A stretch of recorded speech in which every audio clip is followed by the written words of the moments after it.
जळगावच्या रामदेववाडीत जो अपघात झाला आहे त्या अपघातात जो 4 जणांच्या मृत्यूस कारणीभूत आरोपी आहे त्याला पाठीशी घालण्याचं काम आपल्याकडून केलं जातं असा आरोप जो आहे तो उन्मेष पाटील यांनी केला आहे। नाही, मला वाटतं त्याच्या डोक्यावर परिणाम झालेला उमेश पाटलाच्या।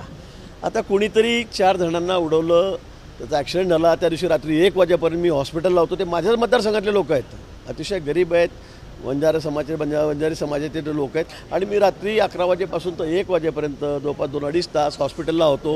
मी पोलिसांशी बोललो, गुन्हा दाखल करायला लावला। त्या गाडीमध्ये काहीतरी गांजाच्या पुड्या होत्या, त्याचाही उल्लेख मी त्या ठिकाणी करायला लावला।